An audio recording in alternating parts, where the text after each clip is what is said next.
Hey guys and gals, Jim finally back here with a video building models. I've been actually building quite a few models and kind of getting ahead of myself and all that. I got quite a few videos I need to do, and I got another finished diorama, another mini diorama that I did with one of those little Bandai miniature Millennium Falcons. I got the Bandai Star Wars figure kits to do that I finished. And I'm working on like about 10 different things all at once. I mean, between painting while paint's drying and for a few days setting up and everything. I work on something else and this and that, and eventually I'm going to have like a ton of bases to make. But this is what I'm working on now, and I thought I'd share this with you and all that. So I got my two TIE fighters that I'm doing, along with a TIE Advanced Darth Vader's TIE fighter. That's that. I just painted that yesterday, so I'm letting that set for a couple of days. Then I'll give it a nice coat of gloss and do some washes and everything, some weathering, and then I'll seal it with some flat. So right now, all the side panels are still masked off. I didn't paint the black, so I masked over all the black parts because these panels, the way they come on the sprue, they're already complete except for that center section there where I got my alligator clip hole in it. That's just popped in there right now. I need to pop it back off and glue it. But these panels come molded with the gray and the black. I don't know how Bandai did it, but the black, those textured panels are already molded in between the gray and stuff. So that was a little bit different and everything. Now I did the same thing with the TIE fighters. I didn't paint the black, but I masked them all. I put these together, all the framework and everything, and then I masked everything off as far as the black piece goes because I didn't want to get too much paint buildup, because when you get real close, there is a whole lot of detail. I mean, little grooves and everything. They look like real screen and stuff, as you can kind of pick up there. But so I masked everything off once they were put together, and I painted them, and then I gave them a real light wash of black to bring up a lot of that. You see that rivet detail and everything on both sides of it and everything. So I wanted to get that to pop, and there's a lot of little detail along those fins that run out to the corners and stuff. So and these are all set and finished and everything. They've been flat coated and all that, so these are ready to be assembled. So that's where I'm at with that. You got the main body for the TIE Advanced. That's been painted with the base coat and everything, and that's so she's all set to go. Now the paint that I used on this, I like this this Zinsser. I picked this up at Walmart for about, I don't know, I think it's closer to $5 a can. This is a real nice primer, and it's pretty close to the Star Wars colors as far as these X-Wings and TIE fighters and stuff go and all that. I use this on my aircraft carrier model because it's got that little bit of a bluish kind of gray, not real heavy towards the blue side, but it's a real nice shade of gray for battleships, ship models, depending on what era they are and everything. And you can use this, I'm actually using this as my base coat. This goes on smooth as glass. It doesn't have that gritty texture like the other types of primers do. You got that little, it feels kind of gritty, and then you got to wet sand it and stuff to smooth it out. This stuff goes on smooth as glass, and it's real nice, and it takes well with the gloss coats or flat coats, whatever you want to use on it and stuff. So that's what I use on these Star Wars kits and everything. That way I don't have to mix paint, pull out the airbrush, clean it out and everything like that. This works real well.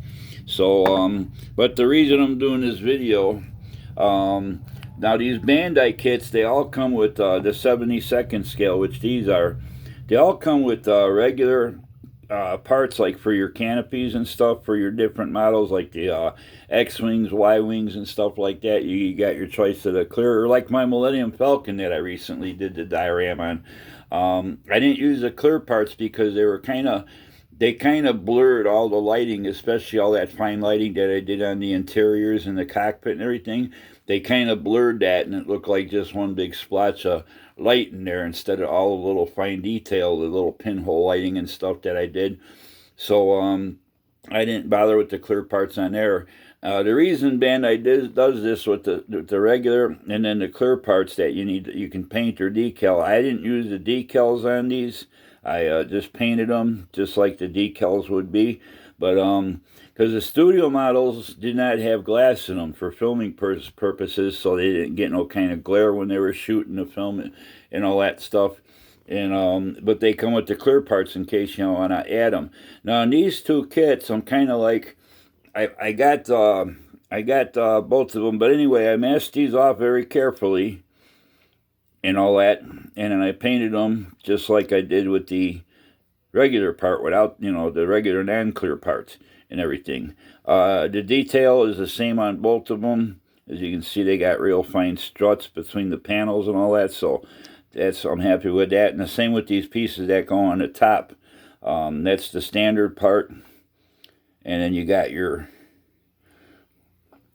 clear part and everything, which I carefully masked off the four sections that need to be clear. And then I painted that and detailed it up just like it did the regular part. So I'm going to get rid of these.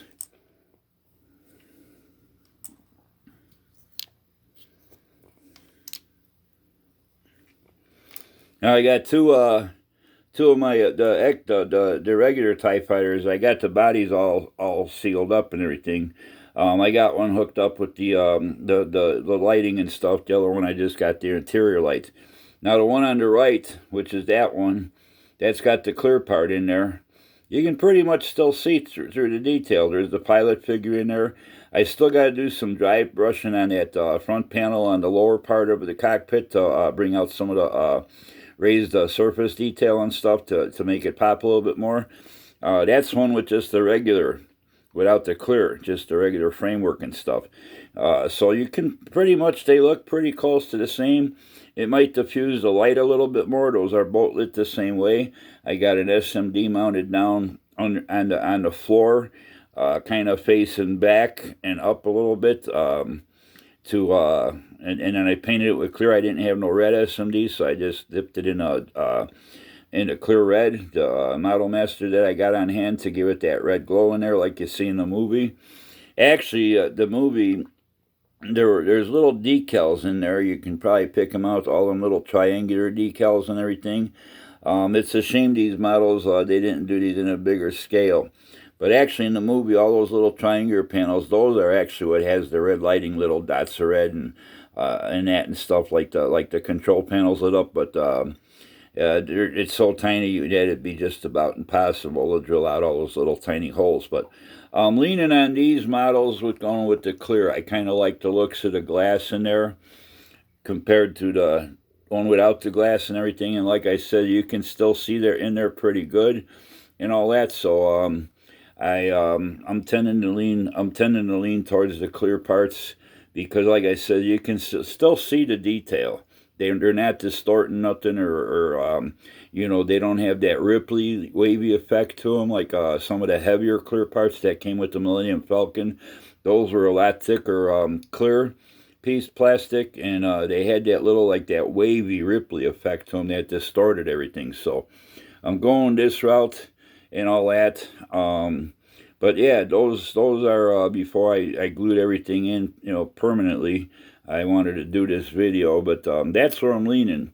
Give me your opinion and stuff if you like. Feel free to leave your opinion in the comments. I can accept it, get along with it and stuff and all that. But I just wanted to show you the difference with that. Now, as far as lighting goes, like I said, I popped in a little SMD. And this piece, this is for the TIE Advanced. It's the same cockpit as the other two. I popped in a little SMD right there in the floor and all that. and that's it. And basically, this fits inside of that their part of the body and stuff. So this one's got the Darth Vader figure in there. It's not lit so you can't see him or nothing like that, but it's got the little Darth Vader in there and all that. So I'm getting ready to start doing, like I said, I got some weathering to do. The front part of this will pop off so I can put the interior in there and all that.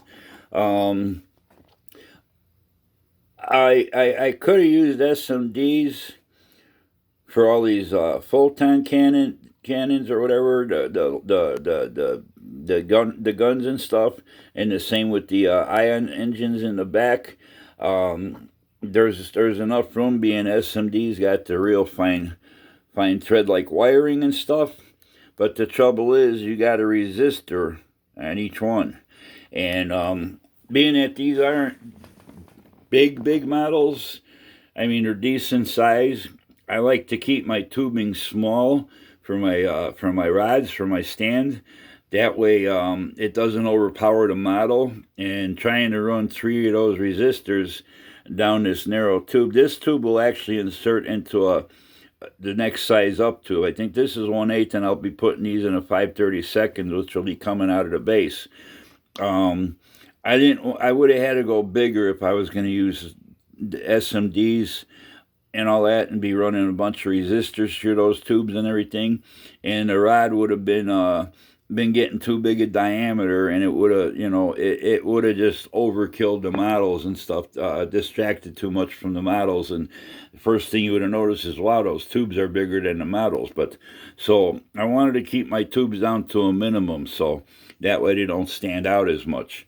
But I decided to go with fiber optics for the ion engines in the back, and the front guns and stuff. Now I got this one hooked up with the fiber optics in that, so you can kind of see what's going on. There's not a whole lot of room in there to start with. On this bottom part where you got where I got my SMD, you got to grind a lot of stuff off of the back and the front part, even to run the little fiber optics that I'm using and stuff. I'm using 0.25 millimeter. That way I can bend them around in there to the contours, and use some canopy glue to hold them in place. And but they're still big enough. I feel that they're good enough for the scale of these kits. I was gonna go with 0.50 millimeter fiber optics, but you can't bend them around and get them through all the insides of this cockpit and all that without taking a chance of crimping them and stuff. I mean, I had enough problem, like I did the video the other day with that broken fiber optic that I was able to splice together and glue a piece of insulation from small wire that I use for my hookups and stuff. But yeah, I wanted to show you what I'm doing, where I'm at with building models and stuff. I've been building. I just haven't been doing videos on everything. I need to get doing videos because, like I said, I'm getting way far ahead of myself. I got a lot of stuff sitting around that's, different aspects of builds and stuff. But I wanted to share this with you as far as the clear parts and the regular parts and all that, and this board that I got with my LEDs and stuff, my red ones for the ion engines. The reason I got two is one of them kind of got dim, so I put another one on there and stuff, and it's a little bit brighter, so it's not gonna hurt nothing. I got tons of LEDs laying around, and I got my flickering thing. Instead of using a circuit board, making a circuit board for it. This is something I picked up on eBay, and it's got a bunch of different modes, different ways you can make your LEDs blink and flash and fade and everything. And I'll do a separate video on this in the next day or so. For you guys that want to light your models but don't know how to make your own circuit boards, or don't want to spend a lot of bucks on expensive circuit boards from manufacturers, this little board, you can build just about any kind of model. You can use a couple of them if you want different lighting effects in different parts of your model and stuff. So I'll do a quick video in the next day or two on this particular thing I picked up on eBay. I mean, they were dirt cheap. I think I got like 5 of them for like about $7.50, and they work off of 9 and 12 volts. I haven't I don't know, they won't work off anything lower. It's 9 or 12 volts. So I'm running this off. Gonna run this off of 12 volts, even though there's not a whole lot of LEDs. But I just like my 12 volt system plugins and stuff. There's just a battery, you know, if you want to take it to a model show or put it on display at a hobby shop, which sometimes I might do. You got to worry about the battery going down on you. And LEDs, they don't take a lot of power, but they do draw a lot of current and amperage, and they will run down a 9-volt battery if you leave it on for a couple hours. It will run down a battery pretty quickly. So that's why I like the 12 volts. And where I buy my little 12-volt wall plugins, the smaller ones for the like a display like this that I'm working on, they don't cost much more than a 9-volt battery does in the first place and stuff. So anyway, that's what I got going on. So you can see I got these all painted up, all the detail painting done on them and stuff. There are a bunch of small decals on there. I don't know if you'll be able to pick some up, but they're so tiny you almost need a macro lens and all that to get in there and really be able to see them. I put them on because I know they're there, and it makes me happy. You don't have to. I mean, they're so tiny, you use the tip of a toothpick, and if it sticks to the toothpick, you don't even see the decal. That's how small they are. But anyway, I wanted to basically show you the clear part versus the non-clear part. Like I said, there's not much that difference in the way they look on this particular model, so I will go with the clear and all that. And I just masked those off with my masking tape, and I didn't put a lot of pressure. I got a nice sharp X-Acto, and what I do is I run a toothpick around the depression in there around the framework, so the masking tape is in there nice and flush. And then I very carefully, without a lot of pressure, I just run the blade along the edges of the framework and stuff, and I think they came out pretty good. You can't see any cut marks or anything and all that. And I kind of, like I said, I'm kind of liking the clear part versus the regular frame without the glass look and stuff. So that's what I got going on. In the next few days, I promise I built a little Millennium Falcon well over a year ago that I did some lighting on. I finally got around a couple of weeks ago to making a base for it. I just haven't did a video on it yet.